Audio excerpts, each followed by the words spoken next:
So when you think about skills, skills really fall into a different category than DISC and motivators. Truly, when it comes to DISC and motivators, there's no right or wrong. It really is about understanding yourself.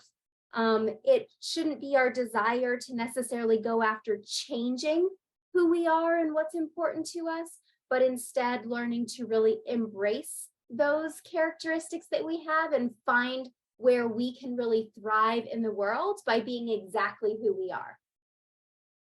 Skills, on the other hand, we learn over time. And so you can typically see changes to your skill development as we mature, as we change jobs.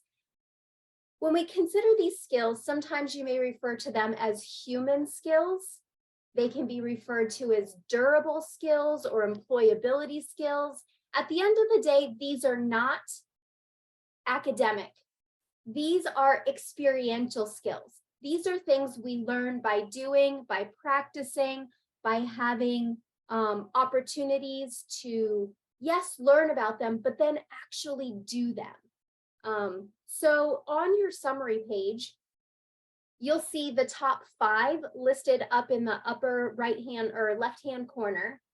But this is the full list of skills that you'll find a few pages back into your report, and there's 23. So when we look at these skills, those that are towards the top are those that come easiest for you. These are often the most developed. And as we'll talk about in a minute, you may also find some correlations between some of your natural styles and interests and these skills. When I look at the bottom skills, I often like to ask people, so potentially when you look at, say, the bottom 5, I will often ask, is there anything down here that's having a negative impact on your success? Whether that's your work success, your personal success, whatever you define as success, or is there anything down here that you are having to do often? And if the answer to both of those is no, I say move on. Who cares? You don't have to be good at everything.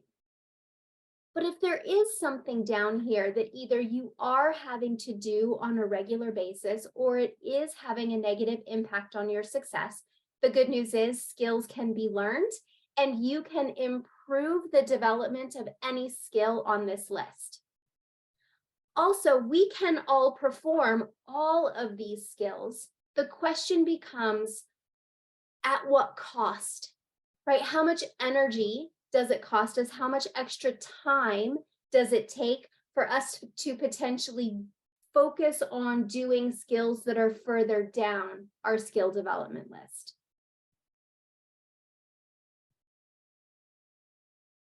In general, we like to apply this 80-20 rule. There's a video in here that you're welcome to watch through the presentation that's in the deck. But really what it says is we should be spending 80% of our time focusing on the top 20% of our skills. This is where we are at our most. This is where we are the most productive. This is where we're really in our flow. And additionally, we should spend less than about 20% of our time doing the rest of the skills, but especially those in the bottom of your list. If you are spending more than 20% of your time doing those bottom skills on your list, it's time to either look at delegating or reallocating some of those tasks, finding a partner at work who might be really good at some of those and learning from them about how they may go about them so you can develop that skill. But that is where we are the least productive, is spending the most time towards the bottom half of that skills list. When it comes to learning, our brains are really fascinating. And so, our brains are made up of these neurons or nerve cells, and that's really where we hold the keys to knowledge, is in these nerve cells. And from the central body extend off these little arms or branches called dendrites. And like the more we expand and learn from this common knowledge source, the more dendrites sort of grow out, if you will. New dendrites can then connect to creating new ideas or new sources of learning. But remember that dendrite is originally attached to something you already knew. So essentially, the way our brains work is we need to start with something we already know in order to learn something new. When we think of even about our own development plan, right? None of us were born like knowing how to run, right? There was a progression of things our bodies learned, and sure, our muscles developed, but there were key like learnings that we had going on in our brains, learning how to hold up our head, learning how to roll over. Then you crawl before you walk, before you run. All of this is starting in the neuron center, branching out these dendrites to then learn something new. You can apply that same concept to learning new skills, remembering that even if we relate this to math, right?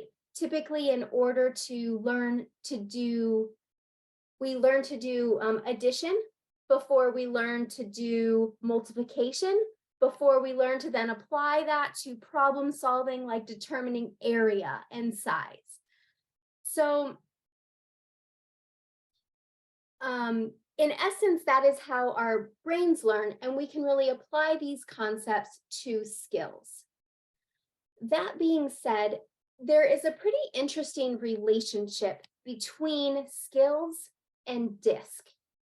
If you remember, DISC helps describe how you like to work, your ideal work environment, those activities that really are aligned with your natural styles, or those activities that if you had to do them and adapt your style would be potentially exhausting and take more energy and time from you to do it. The same is true with our skills. And even though in the survey, these are two totally separate questionnaires, and your responses, your graphs, your results, they're not in any way interlinked. There still are some relationships because at the end of the day, all of these things make you, you. So when we look at this DISC graph and consider what these scores mean, that high D, high I, right? That is a direct, driven, sometimes a forceful communicator, someone who's really visionary and innovative, likes people, likes talking to people, is pretty enthusiastic, right? The low S, low C, those that want lots of variety, those that again, like lean towards innovation or doing things different, and they are more big picture thinkers than being bogged down in the details. So if that's true, and that's a quick summary of this DISC graph, how do you see, if we start with these top 5 skills, which of these skills do you see as a direct relationship to one or more of the DISC bars? Can you see that some of these things might come more naturally based on their DISC? I'm going to open up my chat window. So if we were to think about, yes, goal orientation definitely aligns with that high D style. Most high Ds are very goal oriented. Absolutely. What about flexibility? Where do you think, which of these DISC scores, and it could be more than one, do you think tend to be more flexible and adaptable? Hành trình Lumen. Hành Hi trình there. Lumen trải qua trong 10 năm.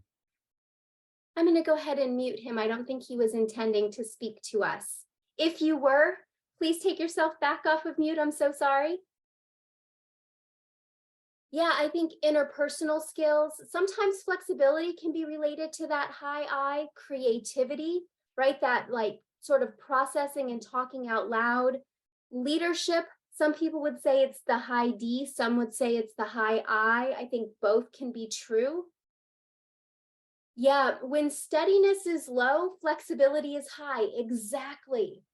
The same is true with the C. Many times when the C is low, their flexibility, their creativity also, which is on there, tends to be high. When the C is low, creativity and flexibility are high, just more naturally. Let's also look at those bottom 5 skills. Where do you see that these characteristics align with this person's natural disc style?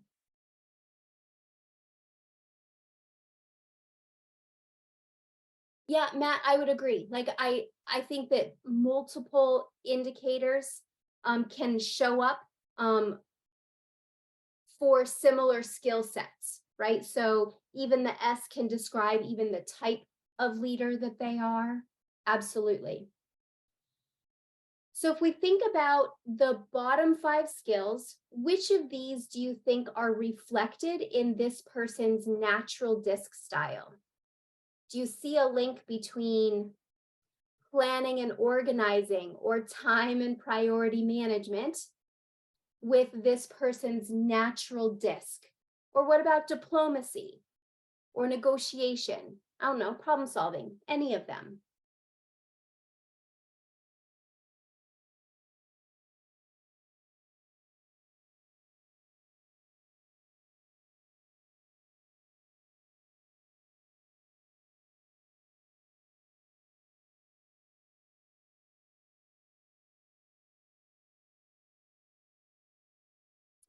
The high D communicators, again, remember they tend to be very direct and they often don't necessarily use a filter when communicating, especially a really high D score like this one. And so diplomacy and tact would not necessarily be a natural skill for them. It would not be a way that they most naturally communicate. It doesn't mean they can't. It just means that they would have to work harder in order to communicate in that way. Yep. Iabo, great point, right? Low C's, low detail people are not naturally going to be great at planning and organizing. We're probably not also great at time and priority management. And when I say not great, it's not to say that they couldn't do these tasks well. It is instead to say that it would take them a lot more time, effort, and energy because it doesn't come naturally to them. They would have to actually go against their natural disc style to behave in a more detail-oriented, more predictable or routined manner. Yes, it's incredibly stressful.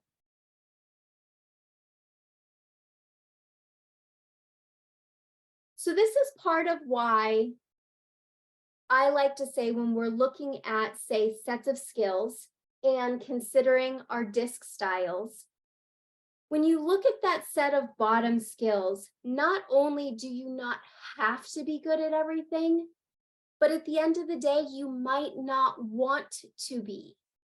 Why?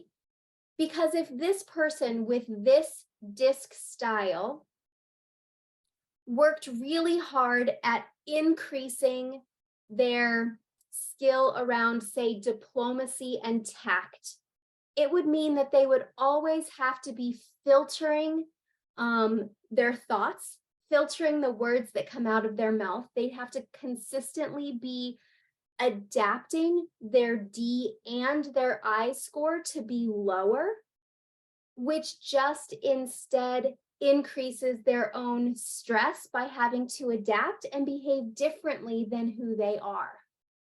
Now, it's not to say that high Ds, we should not expect any diplomacy or tact from them when they're talking, but it is to say that if you are a high D, high I, making sure that you're not constantly putting yourself in situations where diplomacy and tact are vital.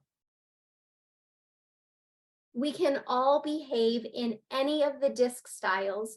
We can all perform any of the 23 skills. But the questions I always like to ask are, for what purpose, for how long, and at what cost? And when we can behave in our natural DISC style and really lean into our top skills the majority of the time, that's when we are really at our best. That's when we're able to give our best, where it causes us the least amount of stress, and really where we are of the most benefit to our employers, our colleagues, and those around us. Yeah, it's a really great question, Matt, about like Dee's desire to get things done. There is a driven nature and a speed and a pace at which high Ds like to get things done, which is typically faster and more focused on like, get it done, check it off the list and move on, kind of a sort of mindset that is different from the way that low Ds may go after some of these tasks.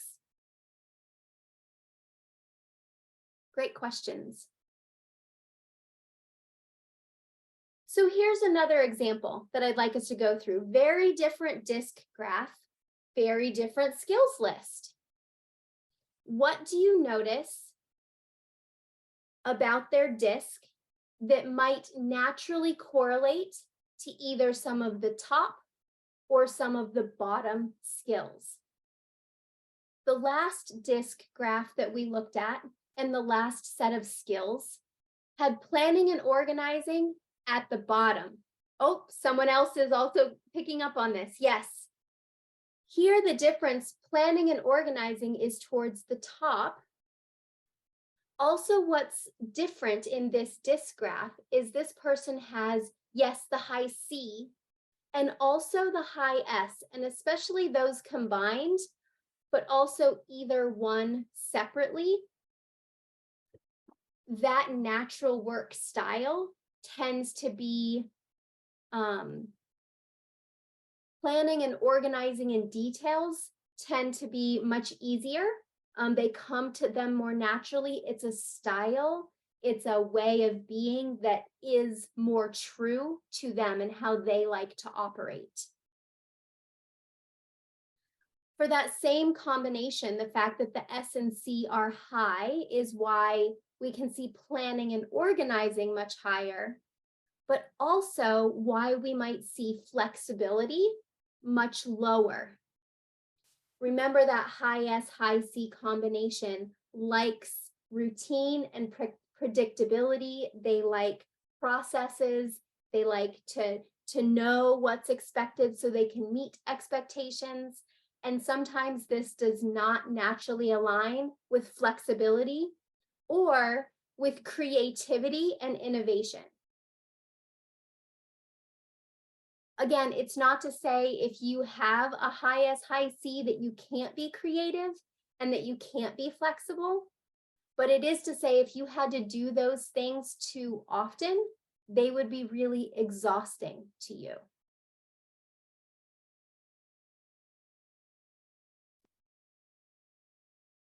What about decision-making and empathy? I think these two are connected, why one is towards the top and one is towards the bottom. With a DISC score. Iabo, I would agree. I think many high S's, especially because of their patience, tend to be more empathetic in a general setting. Absolutely.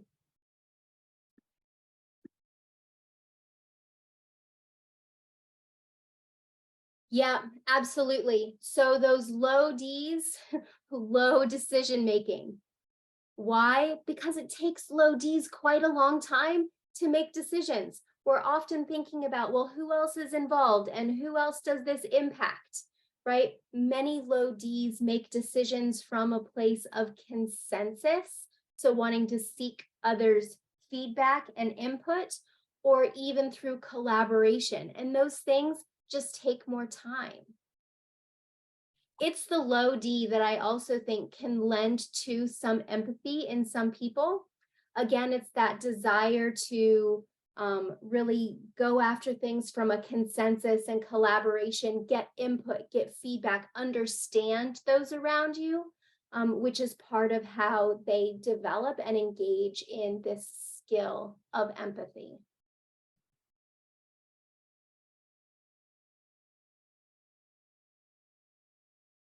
Any, excuse me, any other thoughts or questions about skills, about the relationship between DISC and skills? Great question. Personal responsibility. I will say, I'm going to show you one thing that should answer not only that, but also give you another resource. In this, in your Drive folder, that's what this is. In the Google Drive folder that has all kinds of resources for you, there is this one PDF about the skills themselves. If you open this, you'll see that there's a brief description on the skills and how to read the graph. And then it will actually give you definitions for each of those skills, because we can all have a different understanding of what these words mean, but according to the way the questions were asked, this is how TTI defines these skills. And so I want to go, personal effectiveness is this, is that the same? Yep. Personal effectiveness is actually the same as personal responsibility. So it defines this as accepting personal responsibility for the consequences of your personal actions, and then applying lessons learned from past failures and moving forward in achieving future success. That's how this personal responsibility or personal effectiveness is described.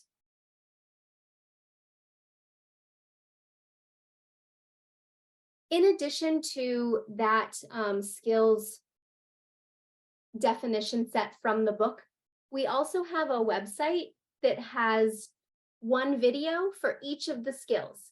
So in this skills video library, if you will, we not only describe what is the skill, we also talk about how you may see it around you, and if you wanted to work on that skill or getting better at it, what you might be able to do to actually practice that skill.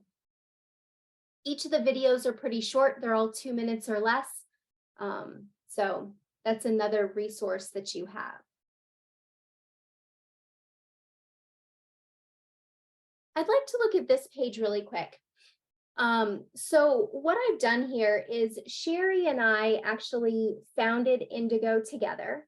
So we've been working together for the last 9, almost 10 years. We have different roles within the organization, as you can see, based on, I guess, our job titles. But we also have very different sets of skills. Our DISC graphs are very different. We have some similarities and differences in our motivators.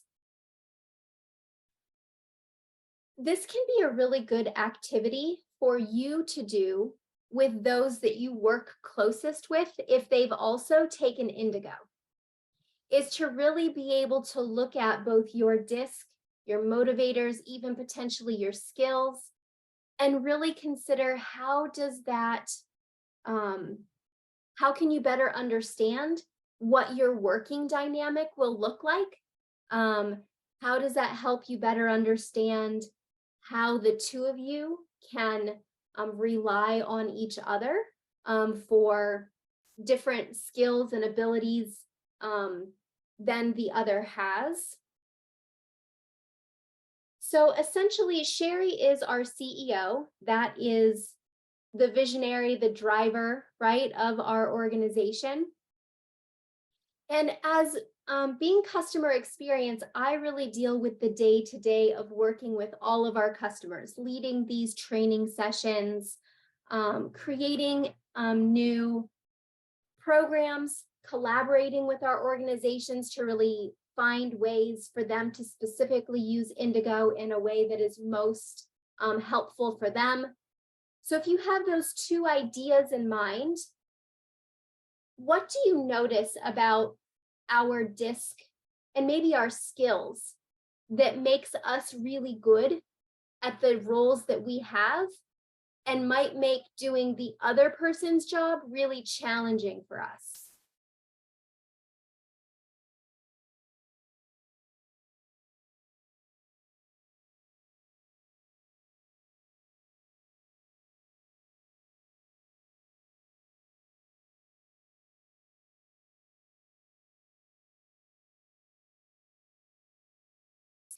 Sherry and I would both say that we're decently good at our jobs and that we would be really horrible at the other person's job. Do you notice anything that might give you that indication? We'll also be the first to say that we are naturally better together than we are on our own. You may notice that especially in our DISC scores, they're actually quite complementary or opposite from each other.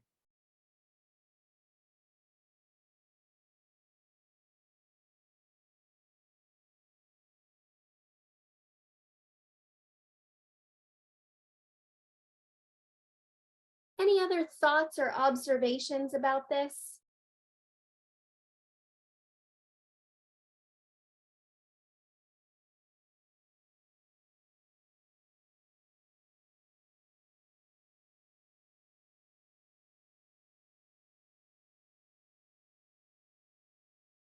So I'm just going to highlight a couple things really quick, right? So if my job is really externally focused, it's a good thing that customer focus, appreciating others, and even diplomacy are at the top of my skills list. It's what I have to do a lot, right? That high S allows me to be really patient regardless of what's coming in, and also the ability to do things over and over. So for instance, I run this certification series at least twice a year. Sherry has a really hard time doing the same thing more than about twice, right? She finds it really boring. I find a new way to talk about it, and I feel like the fifth time for me is the best. And after that, it gets even better. You know, Sherry is great at that goal orientation, really having a vision for the future of what's next and what Indigo continues to develop and enhance. She's an amazing leader for us, and I really appreciate that she also is working to be flexible in how we develop Indigo so that it's always meeting the current and the future needs. So there's a question that came in. How long can a person stand up with the work or personal skills that are at their low disc? I'm wondering if that question is not necessarily about their low disc, but really looking at how long can we operate in skills that are really the opposite of our disc, right? So if we come back up to this graph, for instance, you know, this low D, first of all, leads to some higher skills like empathy and maybe even some mentoring and coaching. But the low D also is going to be down here around like some decision making and maybe persuasion, right? So how, and the same being true again, right? Like the high S, high C is why a person has low flexibility. So how long can a person really either adapt their disc and behave in the opposite style, or how long can a person perform regularly the skills that are at the bottom of their list. I think when we have to do this too frequently, this is why we see, or why we might personally start to feel burnout, right? The stress, the exhaustion. How long can a person last? I mean, I guess as long as they have to. I mean, humans are really resilient. We can behave very differently from our natural style. We can perform those skills that don't come most naturally to us, but they will be exhausting. It will feel unfulfilling. And it's essentially asking you to behave different from who you naturally are. And what I'm saying is, who you naturally are is just pretty darn amazing and fantastic. And so how can you find either a different role, a different job, is it possible to find something different for yourself that allows you to be exactly who you are, and really appreciates and wants that in that specific role? It doesn't always mean changing companies. Sometimes it just means changing roles within that company, and looking for something that might be a better fit. So how long? You can do it for as long as you need to. But again, this is where stress and burnout and exhaustion over time, even like personal sickness, starts to come in when you are having to adapt that much. It's a good question.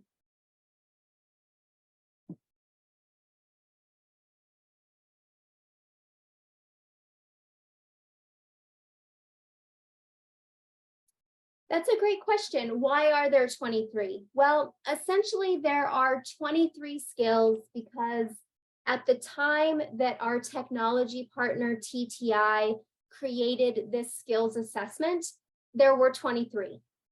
They do have a new one that they've put out since then that had 25, but we didn't like the alignment of the new 25 skills with a lot of skills really in the education space, which we felt were really important because the vast majority of the people that we work with are learners. So we wanted to make sure the skills really aligned with their current and next environments. But it's also my understanding that TTI is going to be expanding their skills in the future, that you could potentially pick from a larger list. So the first answer is because that's what TTI offered. I think the second answer, though, why are there only 23?